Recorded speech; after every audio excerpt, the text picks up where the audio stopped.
Glória a Deus. Vamos orar, abençoando nosso pastor. Pai Santo, eu sou grato ao Senhor pela vida do reverendo Isaac, homem de Deus que está aqui, Pai querido, recomendado por outros homens de Deus, amigos nossos. Pai, que bom estarmos juntos, Pai, nessa noite, ouvir uma palavra do céu para a nossa juventude dessa cidade, que é a juventude chamada para impactar essa cidade, Pai. Usa o teu servo como instrumento poderoso na sua mão poderosa. Abençoa a sua vida, a sua saúde física, emocional, espiritual, financeira. Abençoa, Deus Pai, sua família, sua casa, seus projetos, Pai, seu trabalho aí como capelão no Instituto Cristão. Que ele seja cada vez mais instrumento do céu, Pai, para abençoar a nossa juventude. E essa noite seja um canal de Deus para falar ao meu coração, da minha família, da nossa igreja, da aliança jovem da nossa cidade. Nós dedicamos esse tempo ao Senhor e somos gratos a Ti por tudo, em nome de Jesus. Amém. Você pode aplaudir o Senhor para a vida do pastor?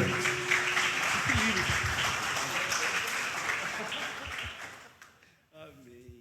Podemos assentar, queridos. Que bom poder estar aqui com os irmãos, viu? Que presente maravilhoso. Sempre bom estar na igreja, estar envolvido, estar em comunhão. O que eu ouvi aqui é isso mesmo.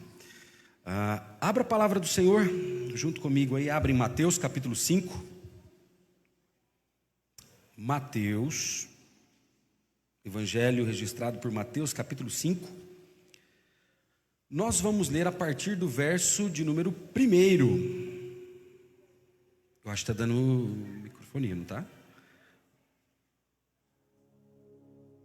De 1 a 6. Deixa a Sagrada Escritura aberta aí agora. E aí eu queria te convidar agora então a orar por você.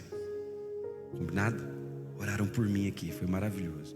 Agora eu queria te convidar a fechar os teus olhos e orar por você, pedindo assim: Senhor, concentra minha mente e o meu coração.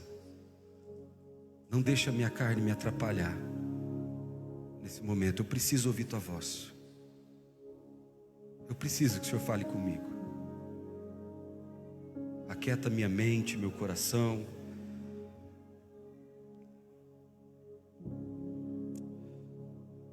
Querido e santo Deus, a tua palavra é território sagrado, é santa. E o que eu lhe peço, Senhor, nesse momento é, antes de continuarmos, Senhor, tudo aquilo que nos atrapalha e nos impede de ouvir tua voz, inclusive os nossos pecados, perdão por eles, ó Senhor. E Senhor, guia-nos nesse momento, leva nossa mente, nosso coração cativos de ti e fala conosco, Senhor. Fala conosco, protege-nos, Senhor, de nós mesmos, dos nossos pensamentos, das nossas distrações. E foca o nosso coração e o nosso entendimento no Senhor. E fala conosco, ó Deus, precisamos te ouvir. Em nome de Jesus, amém. Diz assim a Sagrada Escritura, Mateus capítulo 5, a partir do verso 1. Vendo Jesus as multidões, subiu ao monte e, como se assentasse, aproximaram-se os seus discípulos, e ele passou a ensiná-los, dizendo: Bem-aventurados os humildes de espírito, porque deles é o reino dos céus. Bem-aventurados os que choram, porque serão consolados. Bem-aventurados os mansos, porque herdarão a terra. Bem-aventurados os que têm fome e sede de justiça, porque serão fartos. Até aí hoje. Até aí. Queridos, nós acabamos de ler o registro do Evangelho de Mateus. Sabe qual que é uma configuração sensacional? Você sabe que cada um dos evangelhos tem um perfil.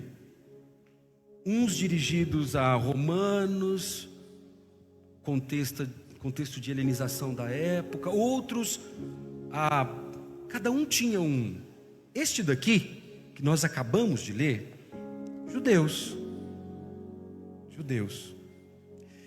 Então, desde o comecinho do Evangelho, se você for ler capítulo 1, 2, 3, 4, que antecedem esse sermão, você vai começar a identificar cumprimentos de promessas, são citados de maneira muito específicas. Mais ou menos assim, vamos falar no português claro.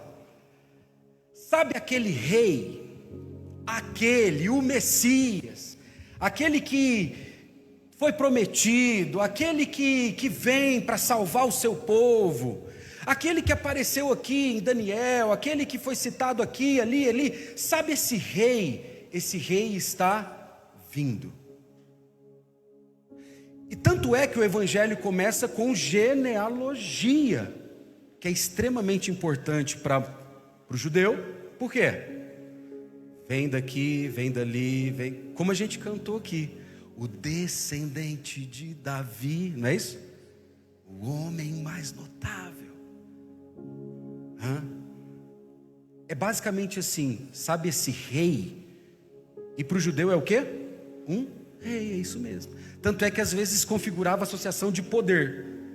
Mas, em outras palavras, o rei chegou. O rei chegou. E de maneira muito estratégica, no capítulo, se me fala a memória, anterior, eu acho que é isso mesmo, inclusive versículo 17. Olha só essa configuração de o rei está aí, o rei chegou. Vai comigo aí no 17. Daí por diante passou Jesus, 17:4, tá? Jesus a pregar e a dizer: arrependei-vos, porque está próximo o reino. Você está entendendo a pegada de o rei está aqui, o rei chegou? Esse termo que ele utiliza aqui, um pouquinho antes do texto que a gente vai entrar, que ele diz assim, está próximo. Próximo aqui é de próximo mesmo, como esse negócio aqui está perto de mim. Em outras palavras, ele está dizendo assim, sabe o reino de Deus, o governo de Deus, o domínio de Deus? Está aqui, chegou, cheguei. Ele está anunciando isso. E de maneira muito curiosa, no texto que a gente acabou de ler, ele inaugura, ele prega o sermão do monte. O que ele está dizendo? E aí eu queria chamar a sua atenção para o comecinho desse texto. Como é que o texto descreve aí que Jesus então viu as multidões? Vai no primeiro comigo aí, no primeiro versículo. Ele viu as multidões, subiu ao monte e como se assentasse. Valeu, fofura. E como se assentasse, aproximaram-se os seus discípulos, ele passou a ensinar dizendo, e eu queria te chamar a atenção para uma coisa muito especial. Se você estava atento, você percebeu que eu te disse que o termo aproximou-se era de proximidade mesmo, aqui, assim. Por que eu te disse isso? Essa maravilhosa escritura foi registrada em uma língua específica, com todas as riquezas dessa língua. E às vezes a gente traduz, e às vezes nós não temos recurso na nossa língua para transmitir a riqueza disso. Por isso que eu vou fazer questão de pegar cada uma dessas palavras e explorar contigo a riqueza do significado delas. Entende por quê? Por isso. E quando ele fala aqui como se assentasse, irmão, presta atenção nisso aqui. Eu vou ler para você possíveis significados para como se assentasse. Fazer sentar é da palavra dentro da língua original. Significado dentro da língua original: fazer sentar, colocar em pé, apontar, conferir um reino a alguém. Você viu já o detalhe no começo dessa fala aqui? O rei vai proclamar o discurso dele. Essas palavras não são escolhidas na língua original por acaso. E dentro da palavra original traz a ideia de como conferir um reino a alguém. Sabe quando um rei toma posse do seu reino, ele se assenta no seu trono? Olha o sentido dessa palavra, irmão.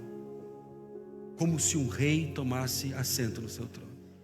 Então, como se assentasse, ele passa a ensinar essa galera dizendo, e o que ele vai ensinar aqui são configurações do reino.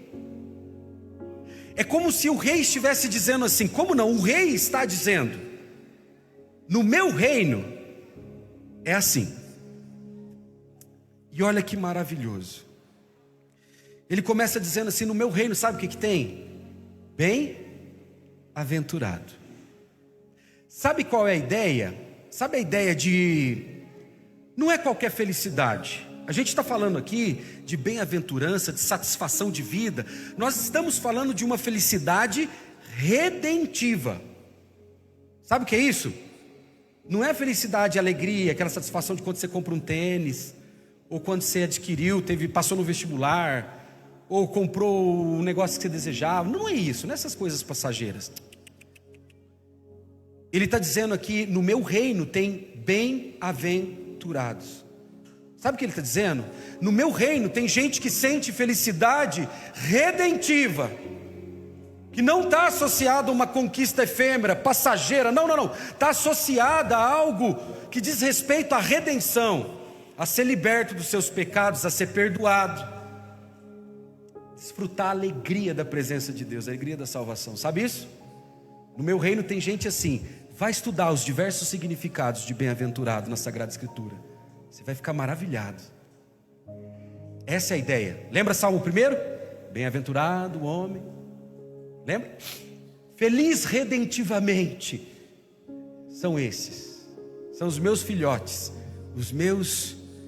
esse povo que é parte do meu reino, que eu amo. E depois ele contar que isso é uma bem-aventurança, qual que é a primeira informação que aparece para nós aí? Bem-aventurados quem? Isso. Tem uma versão que também traduz assim, os humildes de espírito. E humildes eu vou traduzir para você, de dentro do significado original.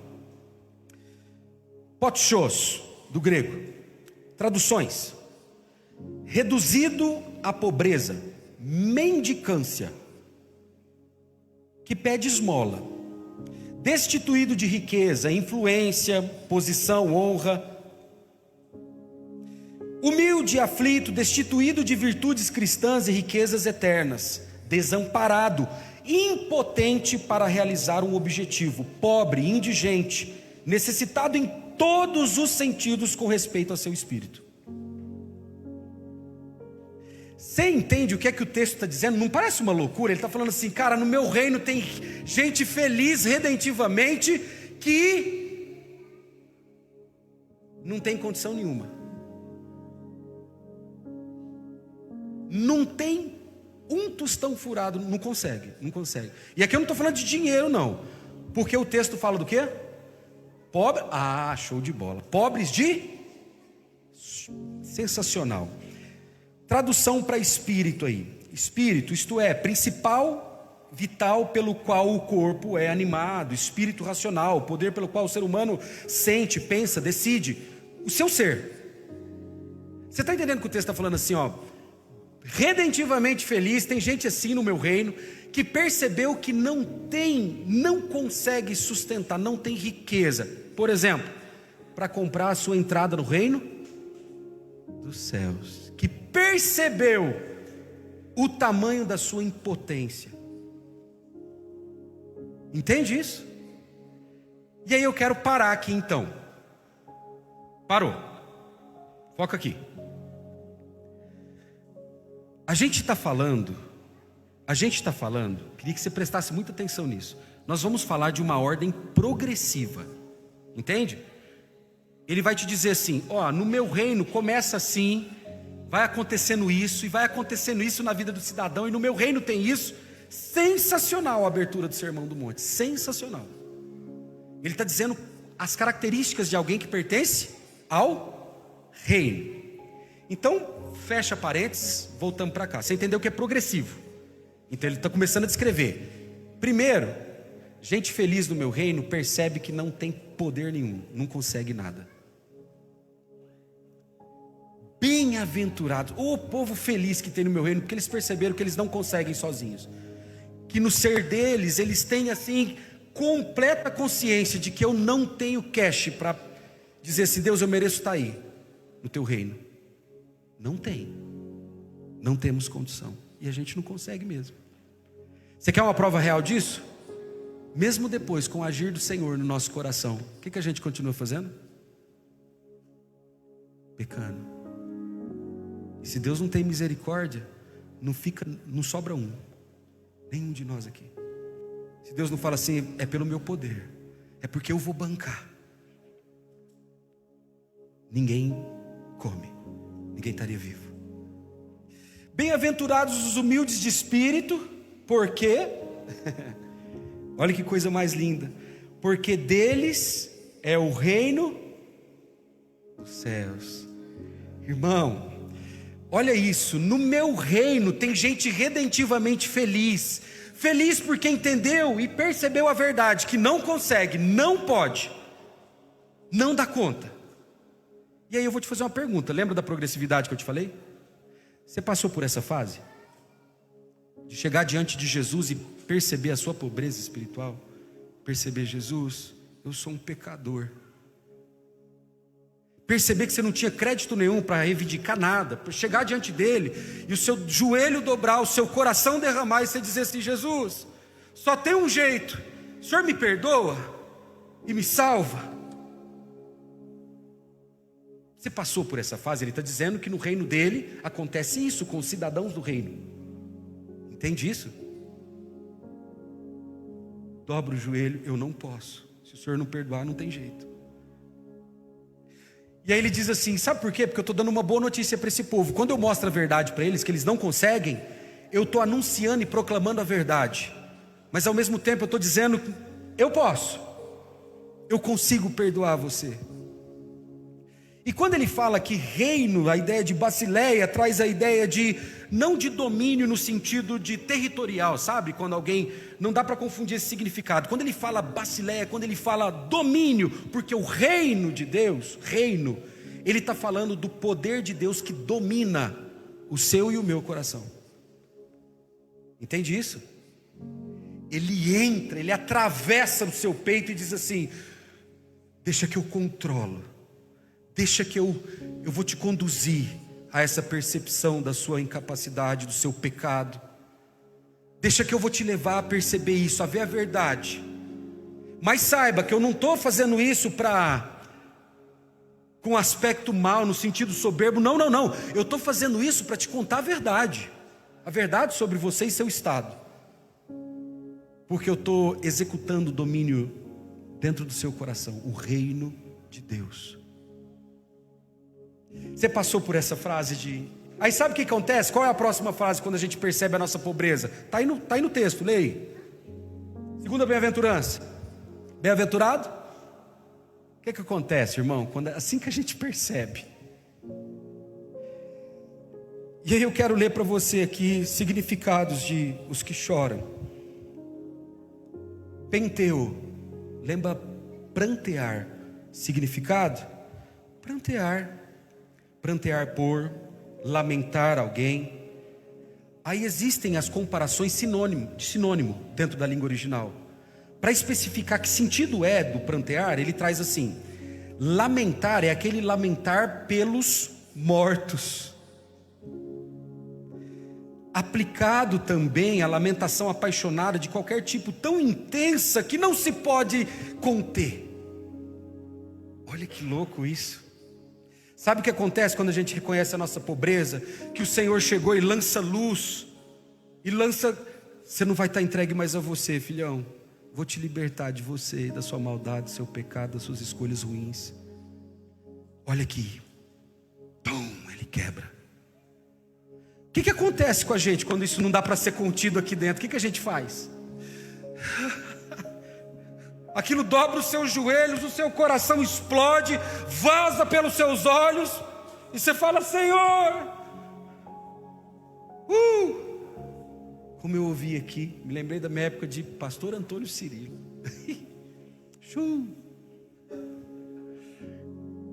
Sabe, vaza pelos olhos. E a gente pranteia como está pranteando, porque percebeu que há ali uma morte. Você estava morto. E você está lamentando por um morto. Você falou: eu entendi.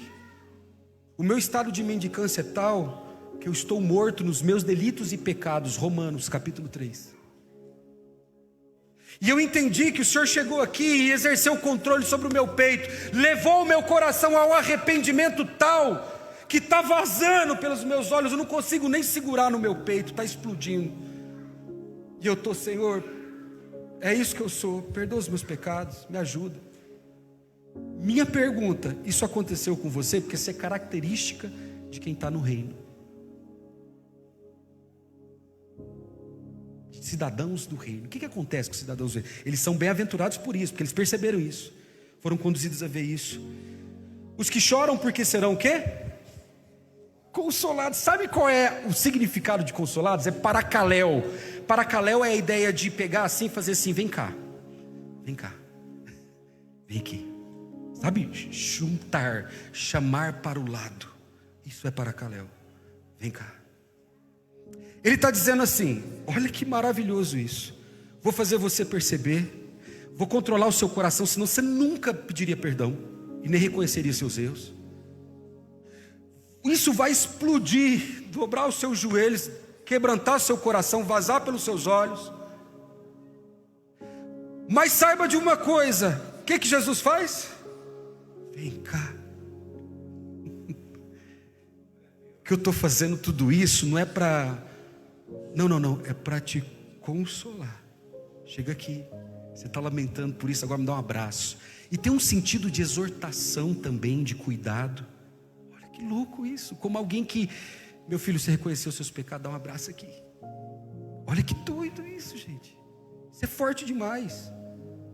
Vem cá, porque você vai ser consolado. Por isso você é um bem-aventurado, porque eu estou te levando a reconhecer verdades do reino, mas eu não estou levando, sabe como alguém que fala assim: você, não, meu filho, essa é a realidade.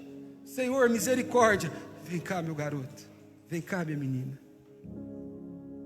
vem cá, meu pequenino. Isso é forte, não é?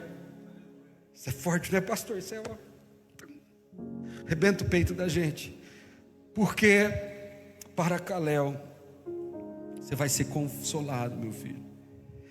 Depois o que começa a acontecer com o nosso coração? Quando ele entrou no nosso coração e dominou, você não está mais regido pela sua...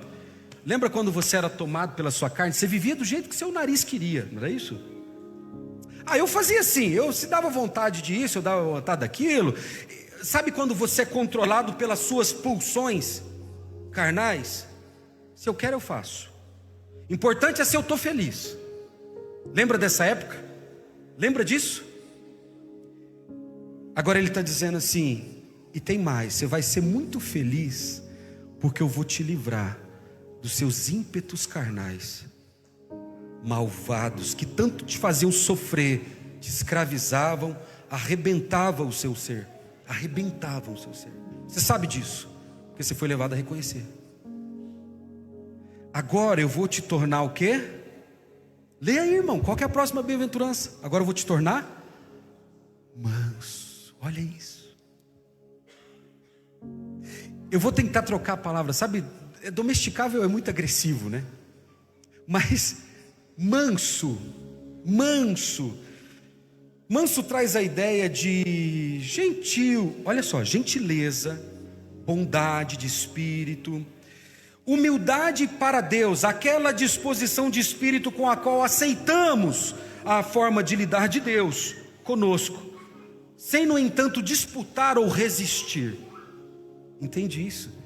Ele chega no seu peito e diz assim: agora você é muito feliz, porque não tem mais disputa de alguma maneira entre mim e você. Eu venci você, eu venci a sua maldade, eu libertei você do seu cativeiro, e agora você vai passar a me seguir. Você vai passar, eu vou te ensinar um modo de vida que antes você andava como um louco, maldosamente. Agora você vai me seguir, acredite. Eu vou mexer no seu coração, vou santificar seu coração. Por quê? Porque eles herdarão. Você tem ideia do que é essa parada de herdarão a terra? Você sabe o que ele está contando para mim e para você aqui? Ele está falando assim: é simples, quem é que conquistou a herança? Quem é o herdeiro legítimo? Quem é o filho? Quem é? O filho mais velho que não lencou na missão, o filho mais velho que assumiu a responsa e disse assim: eu gasto a minha herança e busco esse perdido. e eu vou perdoar e vou manter a casa junta, e nós vamos celebrar num banquete, na minha conta. Quem é o filho mais velho que deixa a herança, corre na direção? É ele. Ele é o dono da herança, que está pegando a herança dele e dizendo assim: vou repartir com você, você vai herdar comigo. Entende isso? Você vai herdar comigo. Você vai herdar a terra. Terra aqui é a ideia de terra arável, terra boa. Lembra da parábola dos solos? Terra boa, terra arável. Você vai herdar essa terra arável comigo, por causa da minha herança, não a sua. Porque eu fiz. Você vai desfrutar de tudo que eu tenho. Pelo amor de Deus, gente. Além de libertar, ainda leva para o reino dele e fala assim: senta à mesa, desfruta, é nosso. Tem alguém mais generoso, mais bondoso? Você conhece? Conhece? Eu não conheço ninguém mais bondoso, ninguém mais generoso, ninguém nesse nível aqui. Sabe como é que é conquistar essa herança? Você lembra, né? É assim: entrego minha vida. Isso é maravilhoso. Ele tem ou não tem o direito de chegar aqui e falar assim: me dá a sua morte, agora toma a minha vida, vive a minha vida. Não é digno, não é justo que de fato a vida dele seja vivida em nós. Não é justo. É claro que é justo. E você vai herdar a terra. Ah, então, Senhor, quer dizer que o Senhor me libertou? O Senhor fez eu reconhecer a verdade. O Senhor me fez lamentar profundamente por isso, mas me consolou.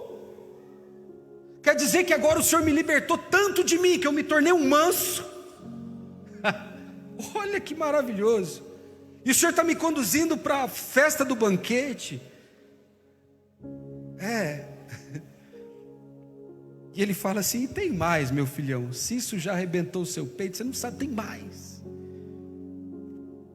O povo no meu reino é mó feliz assim. Eles são felizes redentivamente, porque eles também vão. O que vai acontecer com eles? O que você passou a ter depois desse processo todo? O que o Espírito despertou em você? Fome e sede de show. Você percebeu a progressividade da coisa? Esse negócio chega aqui, irmão, e vai explodindo. Pum, e toma conta de quem a gente é. Isso é muito louco, não é? E toma conta de quem a gente é.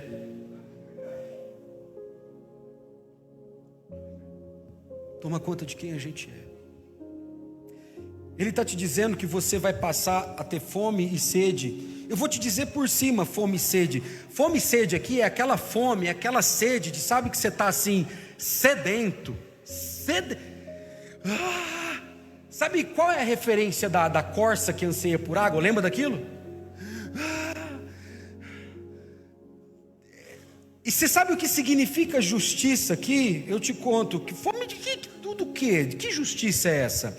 Justiça aqui, didakaiousume, que traz a ideia de aquele padrão de vida que Deus olha para ele e diz assim: é perfeito. Isso é lindo demais. Esse é o padrão de vida excelente. Aqui está a vida vivida com amor verdadeiro. Aqui está a vida vivida com justiça plena. Aqui está a vida perfeita que você tanto sonhou.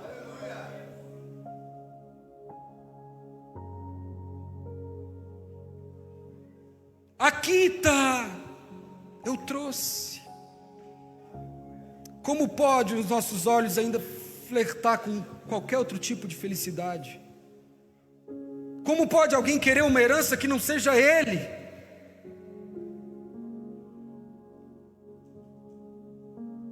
Aqui está a vida que você tanto sonhou. Te dei oportunidade, você pecou contra mim, se prendeu nos seus pecados e na sua dor. entrei nessa situação, dei um mergulho nisso, segurei seu coração bem firme, te mostrei a verdade, quebrantei você, estou gerando agora desejo no seu coração por sede, justiça. E eu preciso fazer isso tudo, que você vai morar comigo. O padrão aqui é esse, é perfeito. É perfeito, é santo, é justo. E eu estou fazendo isso contigo. Você vai viver assim, perfeito. Vai ser perfeito. Por quê? Fome e sede de justiça, porque serão fartos. Hoje a gente vai parar aqui, porque são as coisas que acontecem com você. Você vai ver que no versículo seguinte ele começa a pular para uma coisa externa. Misericórdia, que é o que você vive geralmente, está para além de você. Então começa um processo de virada. Entende que até aqui então é muito possível que ele esteja falando. Claro que as pessoas que estão vivendo com você já acabam vendo isso. Uau, o que aconteceu com você? Mas até então é muito aqui, você e Deus. Olha o que aconteceu comigo, olha o que Ele fez comigo. Por isso eu vou parar aqui. Então até esse último versículo, olha o que Ele fez comigo. Olha o que Ele fez. E aí você sabe o que é o fartos aqui? Farto. Olha que curioso, como a Bíblia é perfeita, ela se amarra, sabe? Você vê uma ponta aqui, você não consegue falar, mas onde que isso aqui se liga? De repente a Bíblia faz assim. Se você conheça, explore a palavra de Deus, ela amarra todas as... Olha que interessante, significado de você será farto aí. A palavra dentro do original é shortazo, traz a ideia, presta atenção, de lugar onde a grama cresce, animais pastam. Tem alguma referência que te lembre isso aqui? Ele é o bom, e Ele alimenta e cuida das suas ovelhas. Ele está dizendo assim, não vai te faltar não. Você vai sentir desejo por essa vida, mas eu vou satisfazer o seu coração com desejo, com a realização plena desse desejo. Vai ser perfeito. Que louco isso, né? Todos os dias, tem uma canção que diz assim: sou visitado por um amor inesgotável. Ele diz, não é por obras, nem por palavras, mas porque Ele me toca mesmo, porque Ele arrebenta o meu coração. Irmão, olha o que Jesus fez. Olha o que Jesus fez. É perfeito, não é? É perfeito. Por que eu trouxe essa palavra aqui? Quando o Senhor conduziu a orar por você, por nós aqui, a ideia era trazer um espelho. Trazer um espelho em que sentido? Trazer um padrão de verdade tão santo e tão maravilhoso, através do qual pudesse acontecer o seguinte aqui essa noite: algumas pessoas olharem e dizerem, é isso aí que aconteceu comigo, meu Deus, é isso aí, ó, é isso aí. E outros poderem dizer assim, parece que eu não passei por isso ainda, e tem tempo que eu venho na igreja.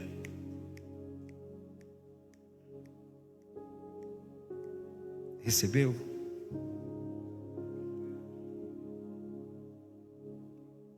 O Senhor Jesus, se você Ele te levou a uma oração. Deus, fala comigo. A minha pergunta é simples. Ele falou com a gente, sentou à mesa e repartiu o pão. Meu filho, quer saber qual é? O que é? É isso aqui. Estou te dizendo a verdade. Se sua vida está nesse padrão, se não está, meu filho, talvez seja um convite desse maravilhoso Senhor a inspirar o seu coração, dizendo assim, eu quero isso aí. Por isso que essas pessoas te amam assim, são quebrantadas, vivem pelo Senhor, morrem pelo Senhor aqui, ó, com 200 mil compromissos, né, Senhor? Por isso que essas pessoas, é isso? Feche os seus olhos então, e curva a sua fronte. E ore. Ore como é no reino. E pede pelo amor de Deus para sua carne não te distrair agora. Pede assim: Senhor, não deixa. E dá uma resposta agora para Deus, que seja de gratidão, porque você viu, é isso, obrigado, confirmou. Ou que seja de misericórdia, me conduz nessa direção, de júbilo, ou de arrependimento, ou de pedido de misericórdia, não sei, mas pelo amor de Deus, fala com Deus. Se Deus está sendo tão claro com você, pelo amor de Deus, ainda que seja uma oração de Deus, faz isso comigo, meu coração precisa. Queria te desafiar a continuar em espírito de oração, sem abrir os seus olhos, orando. Deixa a sua carne te levar para outro lugar, não. Ora. Ora. É outra característica dos filhos de Deus, das filhas de Deus. Ore. Tenha prazer nisso. Fale com o Senhor. Fale com o Senhor.